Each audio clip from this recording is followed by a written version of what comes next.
What? Everything.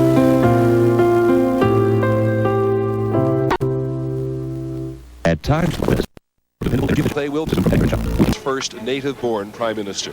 More than 40 world leaders are on their way here to urge that Yitzhak Rabin's legacy be a continuation of the peace process, while Israelis struggle with. At 6:30, from the leader in television news, Donna Lacy, Jeff Lifson, and Beth Andrews. This is Kentuckiana's News Channel, WHAS 11.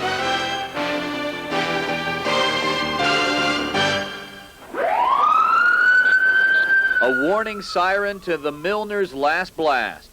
Then, 84 years of history, not to mention a whole bunch of bricks, crashes to the ground.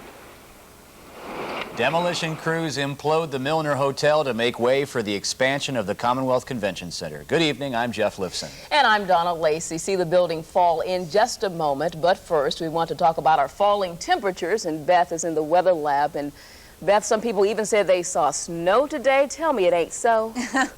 Sorry, Donna.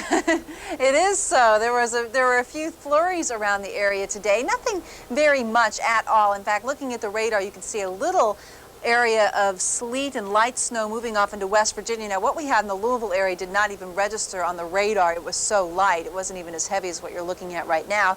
But nevertheless, folks did report seeing a few snow flurries about, and tonight it's going to be another very wintry night with a low of 26 and a light south wind. We'll see a little break in the clouds, just enough to let our temperatures cool off. But then we'll have clouds back tomorrow, as well as some more precipitation, and I will tell you exactly what that will be and when it will come in a few minutes.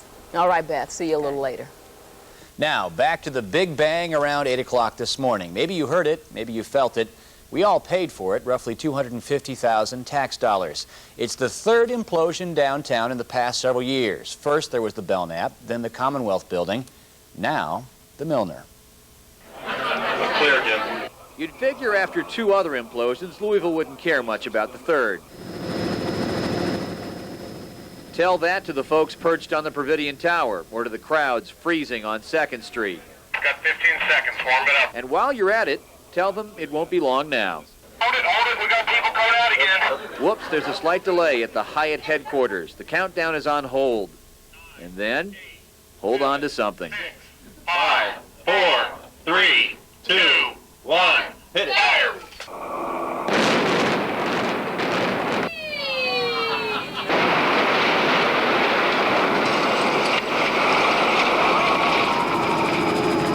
200 pounds of dynamite was just enough. No fireball like the Belknap, just 7 seconds of collapse and a dust cloud gift from Louisville to southern Indiana. We pulled everything away from the streets. We had 0 damage. It was a 10. It was a 10. When the dust cleared, or actually when it settled all over downtown, LG&E reported no broken gas lines, no new cracks in the street, no surprises, just a big cleanup. You can probably start with that guy's car. Once he sees it, he's just gonna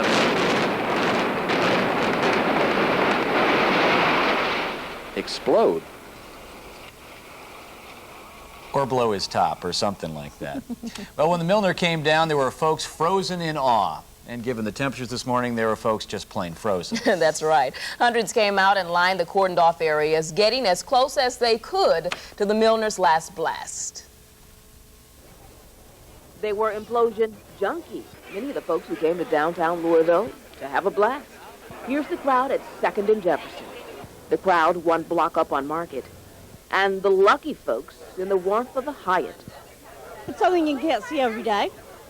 They came to see the Milner Hotel. The sign says, from coast to coast. Today, it was toast.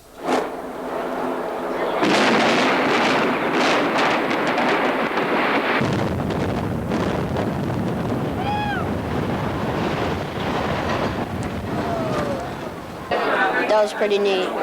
Take a look at all that stuff. That dusty stuff somehow managed to miss most of the crowd, although not all of the cars. The fact that you can control something that powerful, that precisely, and spill no more even just out into the street past the sidewalk, I still think is amazing.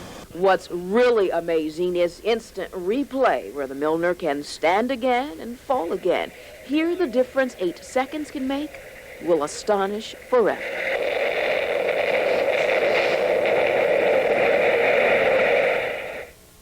And it's amazing each and every time you look at it. The implosion is part of a plan to clear the way to expand the Commonwealth Convention Center. State government controls the implosion site.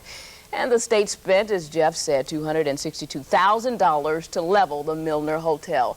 State Finance Director Crit Luallen pressed the ceremonial button that leveled the building this morning. We're making progress now. We feel like we really are moving forward with the expansion of the Commonwealth Convention Center, and seeing that building go down is the first physical step to really solidify the fact that we are moving ahead and we will expand this convention center.